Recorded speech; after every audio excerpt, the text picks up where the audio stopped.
میرا نام مہیش مہتا ہے. کعبہ شریف بھی لوگ مطلب اس کو چومتے ہیں, ٹچ کرتے ہیں. بعد میں جو حجر اسود ہے تو حجر اسود کو بھی لوگ چومتے ہیں کہ آدم علیہ السلام کو خدا نے, اللہ نے اوپر دیا تھا جنت سے اور وہاں فکس کیا ہے, تو جائز ہے کہ نہیں ہے؟ بھائی صاحب مہیش بھائی, ماشاءاللہ جب سے IRF قائم ہوا 1991 سے اس وقت سے ماشاءاللہ IRF میں آ رہے. اور اگر کوئی شخص, جب ہماری ویڈیو لائبریری شروع ہوئی تھی, اگر کوئی شخص جس نے سب سے زیادہ کیسٹ دیکھا ان چند سالوں میں وہ ہے مہیش بھائی ماشاءاللہ. آپ جو کہہ رہے تھے کہ حجر اسود کو لوگ چومتے, بے شک میں جانتا ہوں چومتے, تو کیا یہ صحیح ہے؟ لوگ کو غلط فہمی ہے کہ مسلمان حجر اسود کی عبادت کرتا ہے. کوئی بھی مسلمان حجر اسود کی عبادت نہیں کرتا. لوگ کو یہ غلط فہمی ہے کہ لوگ کعبہ کی عبادت کرتے ہیں, کیونکہ ہم مکہ جاتے ہیں, عمرہ میں, حج میں طواف کرتے ہیں, نماز پڑھتے اس کے طرف پڑھتے ہیں. تو یہ کیوں؟ اس کی وجہ ہے کہ کعبہ, حجر اسود ہمارے لیے قبلہ ہے. قبلہ میں ڈائریکشن. اگر ہمیں آج نماز پڑھنا ہے تو کوئی کہے گا پورب کی طرف دیکھ کے پڑھو, کوئی کہے گا پشچم, کوئی کہے گا نارتھ, کوئی کہے گا ساؤتھ, کوئی ایسٹ, کوئی ویسٹ, کس طرف دیکھے. تو یکسانیت کے لیے ہم سارے لوگ کعبہ کی طرف منہ کر کے نماز پڑھتے ہیں, فار کانگریگیشن, فار یونٹی. تو اگر ہم نارتھ میں رہ رہے تو ہم ساؤتھ کی طرف دیکھ کے نماز پڑھتے, ساؤتھ میں تو نارتھ کی طرف, ایسٹ میں تو ویسٹ میں, ویسٹ میں تو ایسٹ میں. اور ہم جانتے ہیں کہ جب مسلم کارٹوگرافرز نے پہلی بار جب ورلڈ میپ ڈرا کیا تھا تو ساؤتھ پول اوپر تھا, نارتھ پول نیچے, اور کعبہ بیچ میں تھا. ویسٹرن کارٹوگرافرز آئے اور میپ کو الٹا کیا, north pole top, south pole down, north pole اوپر, ساؤتھ پول ڈاؤن. بٹ الحمدللہ پھر بھی کعبہ بیچ میں ہی ہے, سینٹر. تو کعبہ ہمارے لیے قبلہ ہے, ڈائریکشن. ہم جب جاتے عمرہ کے لیے, حج کے لیے, ہم کعبہ کے گول, حجر اسود کے گول, کعبہ کے گول ہم طواف کرتے ہیں. ہم طواف اس لیے نہیں کرتے کیونکہ ہم اس کی عبادت کرتے, ہم طواف اس لیے کرتے ہیں کیونکہ اللہ کا پیغام ہے, اللہ کا احکام ہے, ہمارے رسول کا احکام ہے.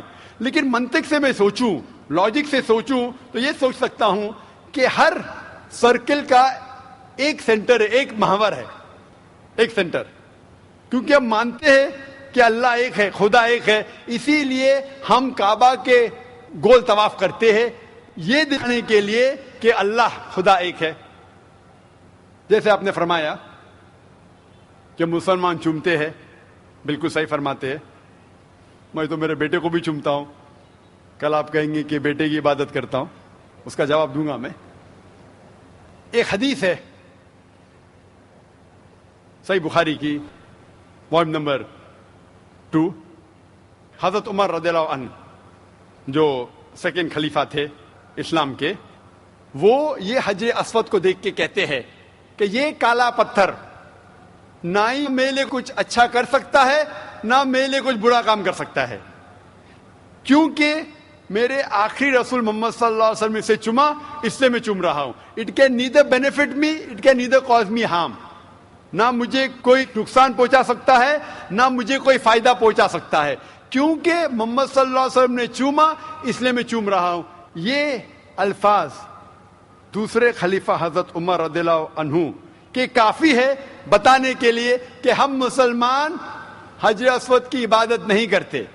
اور محمد صلی اللہ علیہ وسلم کے وقت پہ کئی صحابہ کعبہ پہ چڑھ کے اذان دیتے تھے.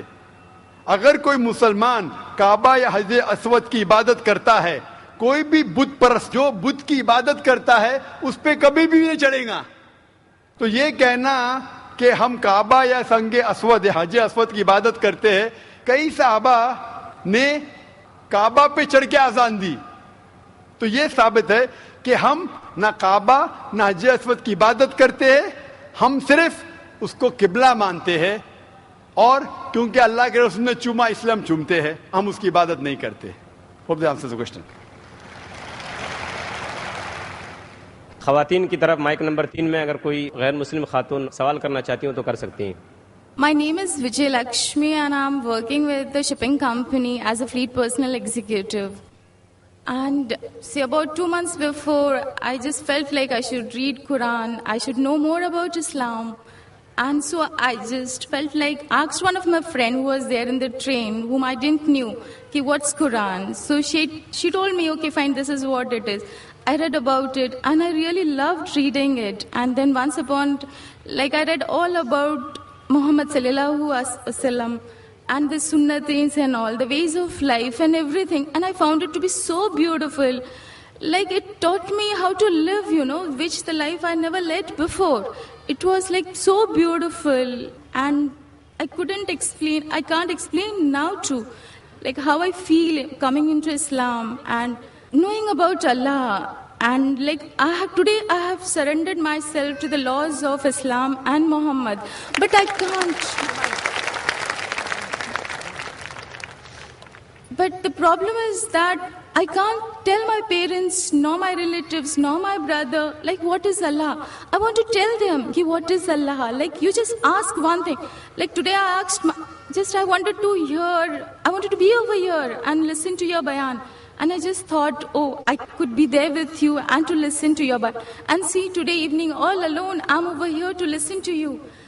The faith, the confidence, the faith in whatever I asked, like, no, I want this. And I do get that.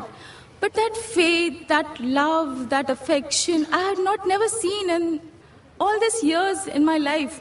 But now I feel that it's like I can't explain in which world I have come into now. But the same way, I want to explain my parents what Islam is. But they're not ready to accept what it is. How am I supposed to make them explain? Who is Allah? What is Allah? Sister asked a very good question.